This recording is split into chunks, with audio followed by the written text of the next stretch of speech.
Hi friends, வணக்கம். இன்று ஒரு கதை சொல்ல போகிறேன். இது ஒரு கிராமத்து இளைஞனின் காதல் கதை.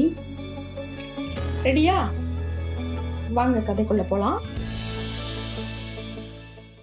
அன்று சனிக்கிழமை காலையிலேயே ரெடி ஆகிட்டு இருந்தா லதா. சனிக்கிழமை அன்னைக்கு காலேஜ்லேயே விட்டா போதும், பைய தூக்கிட்டு அக்கா வீட்டுக்கு போறான்னு கிளம்பிடுறா. வாரம் அம்மா பேசிக்கிட்டே போனாங்க. ஏமா புக்ஸ்லாம் எடுத்துக்கிட்டியா? அங்கே போய் படிக்கணும், குழந்தைங்க கூட விளையாடிட்டு இருக்கக்கூடாது. அப்பா சொன்னார். எல்லாம் எடுத்துக்கிட்டேன்பா. சரிப்பா, போயிட்டு வரேன். வேகமாக காரில் புறப்பட்டாள் லதா. அவளின் அக்கா சாந்தி 30 கிலோமீட்டர் தூரத்தில் உள்ள கிராமத்தில் இருந்தாள். வீட்டுக்கு போனதும் அக்கா வந்துட்டேன் என்று அக்காவை கட்டிப்பிடித்து கொண்டாள். சாந்திக்கும் லதா மேல ரொம்ப பாசம். மாமா, லதாவுக்கு சாப்பாடு போடு சாந்தி. அவளின் மாமா மணி. லதா, நீ வந்ததான் எங்களுக்கும் சிக்கன் மட்டன்னு வாரம் கிடைக்குது, சிரித்து கொண்டே சொன்னார் மணி மாமா. லதா சிரித்தார். அப்படியாங்க, உங்களை அப்புறம் கவனிச்சுக்கிறேன், இருங்க. பாத்தியாமா, அப்புறமா தான் கவனிப்பாலாம், சிரித்தார் லதாவின் மாமா. எங்கக்கா பசங்க? மாமியார் வீட்டில் விளையாடிட்டு இருக்காங்கம்மா. அவங்களுக்கு அவங்க சித்தப்பா இருந்தா போதும். இப்போ நீ வந்துட்டல்ல, 2 நாள் அங்கே போக மாட்டாங்க. இப்போ பசங்களை கூட்டிட்டு வருவாங்க தம்பி. அதே மாதிரி 2 வீலரில் வந்து இறங்கினான் இளங்கோ, மணியின் திருமணம் ஆகாத தம்பி. சித்தி என்று பசங்க ஓடி வந்தாங்க. அவங்களுக்கு சாக்லேட் பிஸ்கட் கையில் கொடுத்துட்டு, நான் உங்க மாமூல் கொடுத்தாச்சு, ஏன் மாமூல் என்னாச்சு?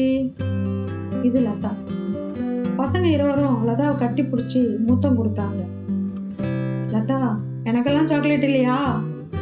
இளங்கோ சிரித்தபடி கேட்டான். மாமா, குழந்தைங்களுக்கு தான் சாக்லேட், நீங்க குழந்தையா சொல்லுங்க, அப்ப தரேன். ஆமா, எங்க அம்மாவுக்கு நான் குழந்தை தானே. அப்ப நீங்க உங்க அம்மா கிட்ட தான் கேட்கணும். சிரித்து கொண்டே அவனுக்கும் ஒரு சாக்லேட் கொடுத்தாள் லதா. சிறிது நேரம் பேசிக்கொண்டிருந்தாங்க. லதாவிற்கு இளங்கோவிடம் பேசிக்கொண்டிருப்பது ரொம்ப பிடிக்கும். அந்த வயல், மாந்தோப்பு, தென்னந்தோப்பு, நீர் இறைக்கும் பம்ப் செட்டு, அதில் குளிக்கிறது எல்லாம் பிடிக்கும். சனி ஞாயிறு 2 நாளும் ரொம்ப மகிழ்ச்சியா இருப்பா லதா. எப்போ வருவான்னு பசங்களை விட இளங்கோ தான் லதாவை எதிர்பார்த்துக்கிட்டே இருப்பான். அவள் வந்ததும் மரங்களுக்கிடையே ஊஞ்சல் கட்டி தருவான். அவள் அந்த ஊஞ்சலில் ஆடிக்கிட்டே சத்தம் போட்டு படிச்சுட்டு இருப்பான். அதை அவன் பார்த்துக்கிட்டே குழந்தைகள் கூட விளையாடிட்டு இருப்பான். நடுநடுவே இளநீர் பறித்து வந்து வெட்டி தருவான். வேர்க்கடலில் பொடிக்கிட்டு வந்து உரிச்சு தருவான். அவளுக்கு அவனை ரொம்ப பிடிக்கும். வாய்க்கு வாய் மாமா மாமான்னு கூப்பிடுவான். ஒரு நாள் சாந்தியும் மணியும் பேசிக்கிட்டாங்க. சாந்தி, உங்க அப்பா கிட்ட லதாவை இளங்கோவுக்கு கேட்கலாமா? ரெண்டும் பாசமா இருக்குதுங்க. ஐயோ வேணாங்க, கண்டிப்பா அப்பா சம்மதிக்க மாட்டாரு. என்னைய தான் கிராமத்துல கொடுத்துட்டாங்க, அவளை படிக்க வைக்கிறாங்க, கண்டிப்பா சிட்டியில தாங்க கொடுப்பாங்க. அதுவும் இல்லாம தம்பி 10th ஃபெயிலு. என்னதான் நிலம் சொத்து நிறைய இருந்தாலும் சம்மதிக்க மாட்டாங்க. நான் கேட்டா அப்புறம் அவங்க அவளை இங்கே அனுப்ப கூட மாட்டாங்க. சின்ன பசங்க மாதிரி பழகிட்டு இருக்குதுங்க. அப்படியா? சரி, பார்க்கலாம். யாருக்கு எங்கே முடிச்சு போட்டிருக்கோ அப்படிதானே நடக்கும். அடுத்த வாரம் லதா கிராமத்துக்கு வரல. இளங்கோ சோகமா மாமரத்தடியில் உட்கார்ந்துருந்தான். இளங்கோவோட ஃப்ரெண்ட்ஸு வந்தாங்க. என்னடா டல்லா இருக்க? உன்னைய சனி ஞாயிறுலாம் பிடிக்க முடியாதடா, கிண்டலாக சிரித்தார்கள். லதாவுக்கு எக்ஸாமா, வரலடா. தலையை தொங்க போட்டு கொண்டே கையில் சிறு கல்லை தூர எறிந்தபடி சொன்னான் இளங்கோ. ஓ அப்படியா, பாருடா. புரியுது. என்ன புரியுது? சும்மா இருங்கடா. அதெல்லாம் ஒண்ணும் இல்லடா.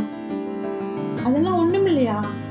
நாங்க எதுவுமே சொல்லலையாடா, சிரித்தார்கள். தெரியலடா, லதா என்னை பத்தி என்ன நினைப்பா? இப்படியெல்லாம் பேசாதீங்கடா. ஓ அப்படியா, ஒண்ணும் இல்லையா? வர இங்க வர அவள் அக்கா கூட இருக்கிறத விட உன் கூட தாண்டா மாமா மாமான்னு இருக்கா அதிகமா. எங்களுக்கு டவுட்டே இல்லை, அவளுக்கு உன்னை ரொம்ப பிடிச்சிருக்கு.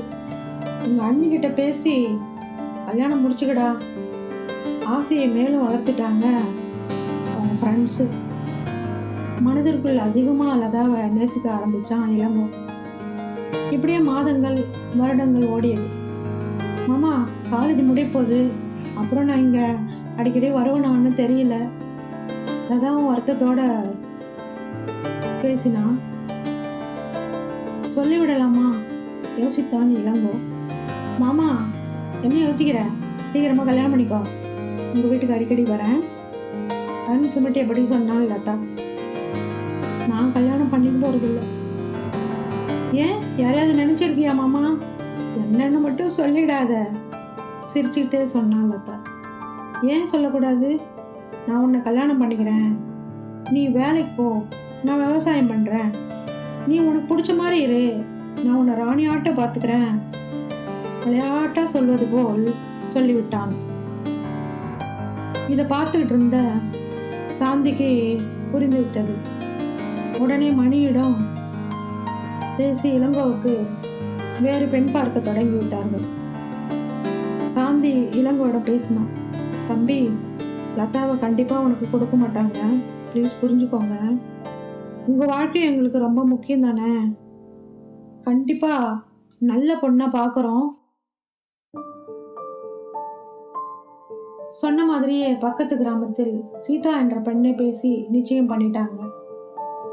நிஜத்தன்னை புரிந்து கொண்ட இளங்கோவும் லதாவை மறக்க முடியாம சீதாவை கல்யாணம் பண்ணிக்கிட்டான். விருந்துக்கு வந்திருந்தா லதா, சீதாக்கா மாமா பத்திரம், எங்க கண்ணையே உங்ககிட்ட கொடுத்துருக்கோம், சிரிச்சுக்கிட்டே கிண்டல் செஞ்சா லதா. சீதா வெட்கப்பட்டுக்கிட்டே, அதெல்லாம் கவலைப்படாதப்பா, உங்க எல்லாரையும் விட அவரை நான் நல்லா பார்த்துப்பேன், அழுத்தி சொன்னாள் சீதா. இளங்கோ சீதாவிடம் தான் லதாவை விரும்பியதையும் லதா அவனை விரும்பவில்லை என்பதையும் எல்லாத்தையுமே முன்னாலேயே சீதா கிட்ட சொல்லிட்டான். சில வருடங்கள் சென்றது. லதாவும் வேலைக்கு போக ஆரம்பித்தாள். அவளுக்கும் கல்யாணம் செய்துக்கிட்டு சந்தோஷமா இருந்தா. ஒரு நாள் அக்காவை பார்க்க லதாவும் அவ ஹஸ்பண்டும் வந்தாங்க. வாங்க அப்படியே இளங்கோ மாமா பார்த்துட்டு வரலாம், கணவரை அழைத்து போனாள் லதா. அடடே வாங்க வாங்க சீதா, சீக்கிரம் வா. மடியில் இருந்த குழந்தையை தூக்கி சீதாவிடம் கொடுத்தான் இளங்கோ. வாங்க, குழந்தையை வாங்கி கொண்டே வரவேற்றாள் சீதா. என்ன மாமா மரியாதையெல்லாம் பலமா இருக்கு. இவர் தாங்க நான் சொன்ன இளங்கோ மாமா, அவர் ரொம்ப பாசமா இருப்பாருங்க. இளநீரை இருவருக்கும் வெட்டி கொடுத்தான் இளங்கோ. சீதா இளங்கோவின் முகத்தையே பார்த்து கொண்டிருந்தாள். லதாவை பற்றி நிறைய பேசுவான் சீதாவிடம். சரிங்க, அதெல்லாம் மறக்க பாருங்க, நம்ம குடும்பம் தானங்க முக்கியம், அப்பாவியாக பேசுவாள் சீதா. லூசு, நீ தாண்டி என் உசுறு, மனசுல இருக்கிறது தான் உங்ககிட்ட சொன்னேன், நீயும் குழந்தையும் தான் முக்கியம் எனக்கு. சீதாவை மார்போடு அணைத்து கொண்டான் இளங்கோ. ஆனால் லதாவின் கணவர் கிண்டலாக பேசுவது போல், உனக்கு இளங்கோ மாமா தான் ரொம்ப பிடிக்கும்ல என்று அடிக்கடி வாழைப்பழத்தில் ஊசி ஏற்றுவது போல நைஸா சொல்லுவார். முதலில் பெருசா தெரியல லதாவுக்கு. அப்புறம் கொஞ்சம் கொஞ்சமா தன்னோட ஹஸ்பண்டுக்கு இளங்கோவை பிடிக்கலன்னு தெரிஞ்சது. லதாவை ஏதாவது குறை சொல்லணும்னா இளங்கோவை பத்தி பேசி நோகடிப்பான் லதாவோட ஹஸ்பண்டு. அவ வேலையில டிரான்ஸ்ஃபர் வாங்கிட்டு டெல்லிக்கு போயிட்டா. அவன் ஸ்டேட் கவர்மெண்ட் ஸ்டாஃப், இவ சென்ட்ரல் கவர்மெண்ட் ஸ்டாஃப். அப்பப்போ 2 பேரும் ஊருக்கு வந்துட்டு போயிட்டு இருப்பாங்க. ஒரே பையன் லதாவோட கூட்டிட்டு போய் லதாவே வளர்த்துட்டு இருந்தா.